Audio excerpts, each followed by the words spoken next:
Let's talk stocks. I'm talking stock up and stock down for Denver going into week 2 of the preseason. Which player stocks are going up and which player stocks are going down? So, with that being said, my first stock up player, I'm going with Russell Wilson. I think Russell Wilson has put together a very strong couple of weeks now in training camp. He continues to stack good practice after good practice. Now, the first preseason game had some mixed reviews. If you just go box score hunting, it's not good and it's not bad, right? When you look at his stats against the Cardinals, completed a little over 50% of his passes, 93 yards, I wish, 1 touchdown, no interceptions, but he was also pressured 64% of the time. Think about that. More than half of the time he dropped back to pass, someone was pressuring him. That was the highest rate in the NFL for the first week of the preseason. Now, Russ did have a bit of a slow start to camp, but entering a year 14, he has picked it up. It's best shape of life season, baby. And Russell Wilson has definitely seen an increase in his stock. I don't know if it's going to be worth all the picks they gave up for him in the contract, but I do believe Russell Wilson will be better than he was last year in 2023 because it's hard not to be better. That's really my lazy answer, but that's kind of the truth. He's looking sharper this year. He's in much better shape. He slimmed down coming into training camp. So a lot of good signs for Russell Wilson going into his second year with the Broncos. But if you're wondering, will Russ bounce back? Will Russ be better this year? How can he not be? Look what he did last year. He almost had more bathrooms than touchdowns in 2022. But I think you're going to see an increase, right? Drew Brees had a huge facelift in his first year with Sean Payton. Now, Russell Wilson might not be Drew Brees ever, but I think you're going to see an improvement. So stock up for Russell Wilson for sure. He has looked really good and really sharp the last week or so in training camp. He's put together a lot of really good consecutive practices. Now, one off-the-wall-ish question here. Do you think Russell Wilson earns one comeback player of the year vote? Just one person out there voting for him to win comeback player of the year, because usually that award goes to players coming off horrific injuries, which maybe Javonte Williams joins that mix this year. But if you don't have an injured quarterback bouncing back this year, like Joe Burrow or Alex Smith or Dak Prescott over the last couple of years, maybe Russ wins it or gets a vote or two, because last year it was not good for number 3. Now, my first stock down, well, it's reflected by the first stock up. I'm going to go with Jarrett Stidham. There were some wild rumors during OTAs and minicamp that Sean Payton is liking Jarrett Stidham more than Russell Wilson, and Jarrett Stidham is looking better than Russell Wilson. Well, it's only one preseason game, but the numbers speak for themselves. 5 for 15, 50 yards, and 1 touchdown. I don't think Jarrett Stidham is stealing Russell Wilson's job, so I'll keep this one nice and short. Jarrett Stidham is looking like a backup. And honestly, Denver might have a problem on their hands. If Ben DiNucci keeps playing well, are they going to have a $10 million third-string quarterback? That'll be interesting. Next stock up candidate, I'm going to go with Courtland Sutton. Another guy who's coming off, I wouldn't quite say a down year, as not compared to Russ at least, but not a very good season for Courtland Sutton. But all the reports and all the indications coming out of Dove Valley are that Sutton is looking his best since the 2020 ACL injury and best since 2019 when he put up 1,000 yards in his second year coming out of SMU. Unfortunately for Sutton, he has really struggled to just flat out score touchdowns the last 2 years. Only 4 touchdowns, 2 a pop in the last 2 seasons. But the big question is his future on this team, because you got to look ahead a little bit and you got to look at the numbers. And Courtland Sutton still has 3 more years on his contract, but his cap hit in 2024 is $17.3 million. His dead cap hit, which the team would have to, bite if they move on from it, eat, is just $7.6 million. So there are some cap savings to be had to the tune of $10 million if they were to move on from him. And if Courtland Sutton puts up another season like he has the last couple of years, where 2 straight years coming off the ACL injury, under 900 receiving yards and just 4 total touchdowns, I don't think they're going to want to have a $17 million cap hit for a guy who has not put up 1,000 yards since 2019. So the good news is Courtland Sutton is looking great. He's in the best shape of life period, like Russell Wilson. He's looking fast and explosive. Some say he's looking his best since 2019. But I think if you had to draw a line in the sand, 1,000 yards or Courtland Sutton is probably / very likely done in Denver after this season. I just don't see a way that Denver pays him, the contract he has and the cap hit he brings after 3 straight years of less than 1,000 yards in production. And let's say he puts up another 2 touchdowns, 6 touchdowns over 3 years combined. So it's a bit premature and it's not scientific, but if I had to pick a number, just something about 1,000 yards for receivers pops a little bit more. And if he does not get to 1,000 yards, I worry about his future in Denver. But the good news is it's looking like he's putting himself in the best position possible so far throughout training camp to get to 1,000 yards. He was really good in that preseason game against the Cardinals. So what do you guys think? Over or under 1,000 yards for Courtland Sutton? Type O for over, type U for under. Give me your honest thoughts down in the comments section below. I'm going to go with U for under. I just don't think they're going to pass it enough for Courtland Sutton to get to 1,000 yards. My second stock down person is left tackle Garett Bolles. Now, I don't want to pick on Bolles too much because he's coming off a very serious injury. The guy broke his freaking leg last year. But unfortunately, that first preseason game, which I did not even think he'd be ready to go for the first preseason game, coming off a fractured leg less than 12 months later. So shout out to him for working in the offseason and get himself healthy for the preseason. But 20 snaps, 1 sack allowed. Outside of that 1 sack and that 1 pressured, he actually played decently well in a very small sample size, but still, it was not good for the offensive line. And I don't want to be the guy that puts it all on one person's plate, but when you're the franchise left tackle and you're making $17 million a season, you're responsible for the offensive line. That's just the way it works in my eyes. So if the O-line's going to struggle in the preseason, the pick-me-up, the come-up, it's got to start with the left tackle, especially when he's the highest paid guy after now Mike McGlinchey on this offensive line. So if he's going to be out there, they've got to be better, and it starts with the guy getting paid $17 million a season. I know that might not be fair to Garett Bolles. He can't block for Cushenberry and Powers, but at the end of the day, your left tackle is a franchise cornerstone piece with your quarterback and your edge rusher, and he's paid like one, and the offensive line needs to be better, and that starts with the guy on the left end. Third stock up player, I'm going to go with Zach Allen.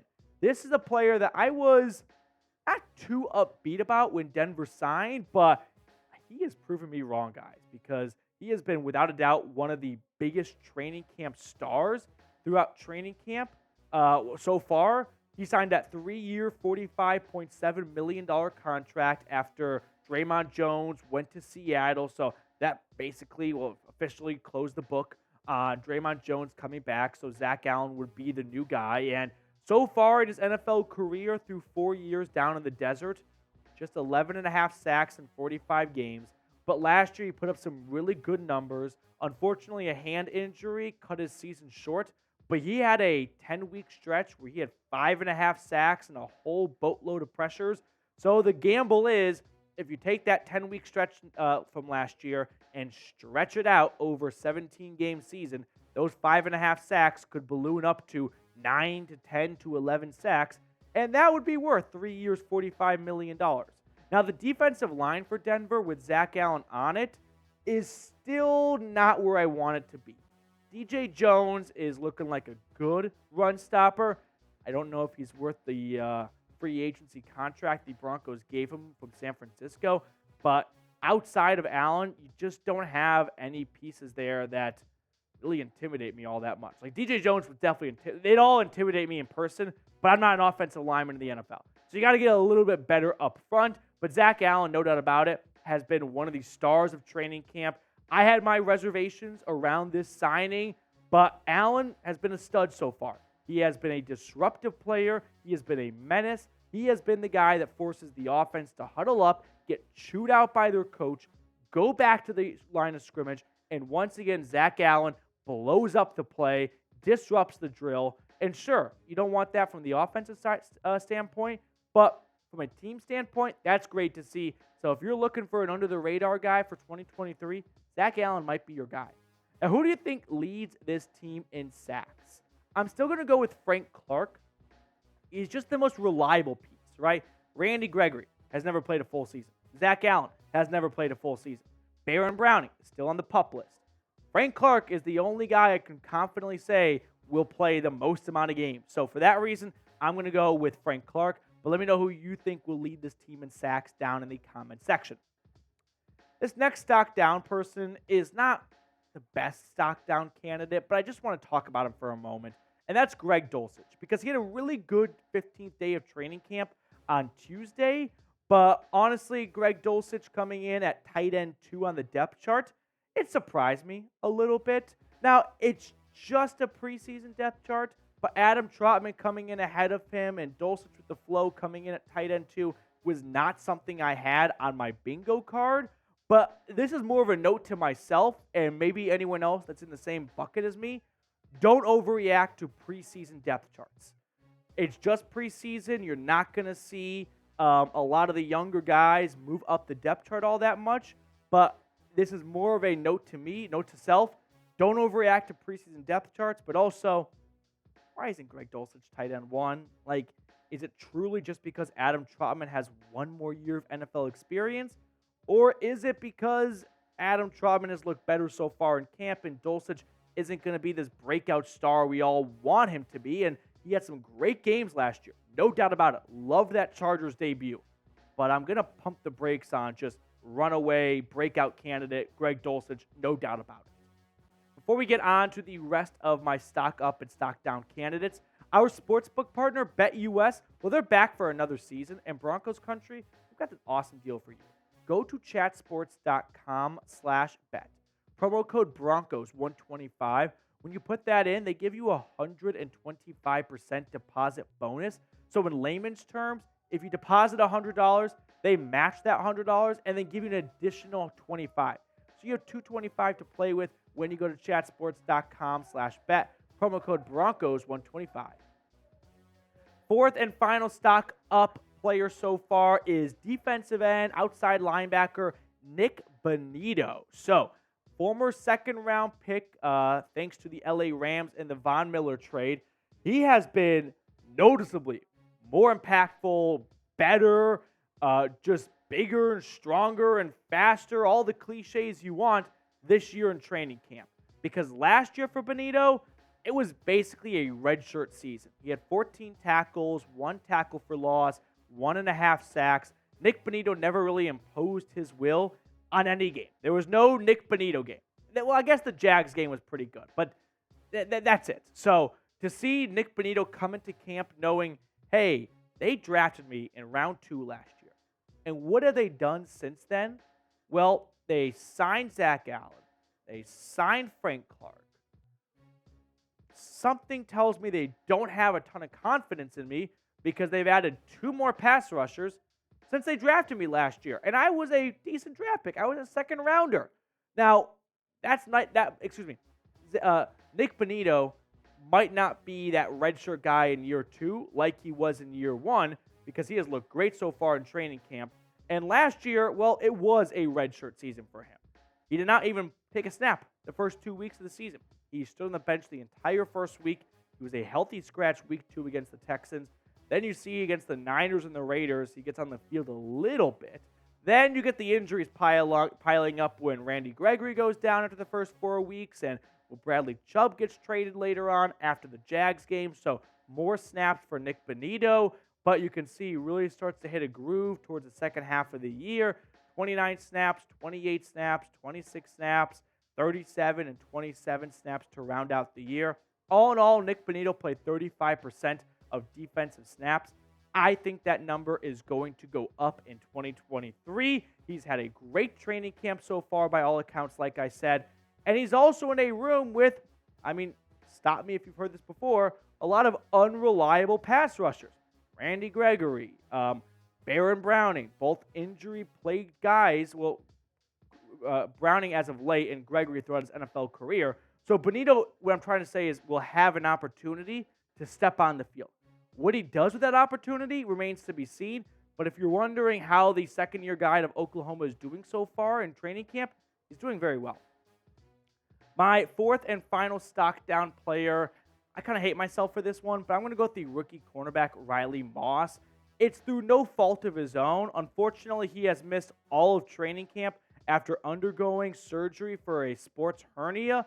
Now, he's expected to be back around the start of the regular season, but the former third-round pick out of Iowa, well, he is entering his rookie year, his first training camp, first preseason, and he's missing all of it. And again, that's through no fault of his own. It's a bummer. You hate to see it. I'm not trying to kick the guy while he's down, but the facts are he's missing all of training camp in the preseason, and other guys are moving up the ranks in his spot, right? When you look at the depth chart, how about Jaquan McMillan? Like, the guy was great in the first preseason game. How about Isang Bassi? Like, there are some other players who are taking advantage of getting moved up the depth chart as a result, and Riley Moss is going to come back and he's going to have to play some catch-up. There's not going to be a CB2 role just waiting for him, right? There was a time where we discussed, could Riley Moss take Damari Mathis' spot opposite of Pat Surtain? Right now, I'm not even sure if Riley Moss returns tomorrow, if he's even the first guy off the bench as a cornerback. So for Moss, he's just got to get himself acclimated to NFL speed. And the bummer is, if there's one training camp you don't want to miss in your NFL career, it's your first one, because you get a good sense of the NFL speed, and it's a little bit different covering NFL wide receivers versus the wideouts at Rutgers or Minnesota. So for Moss, it sucks, it's brutal, it's bad timing, but unfortunately, I do have to put him down as a stock down candidate as a result. Now, we are filming today's video on Tuesday during our live show. So the weather boy said it would be 95 degrees today. That is a very scorching hot first take hot take. And we're talking about rookies. And how about this one for you guys? Marvin Mims finishes top 3 for rookies in receiving yards. You haven't seen a ton of Marvin Mims, and I kind of like that because sometimes I feel like if a rookie balls out too much in training camp and preseason, it becomes a known subject, and then they just can't match the hype in the regular season. But how about under the radar Marvin Mims just exploding onto the scene for a couple of big plays every few weeks, and that lands him top 3 in rookie receiving yards. So I'm not in love with this one, but I do think it's got some legs to it. So let me know what you think of it down in the comment section below. We will sign off and see everyone later.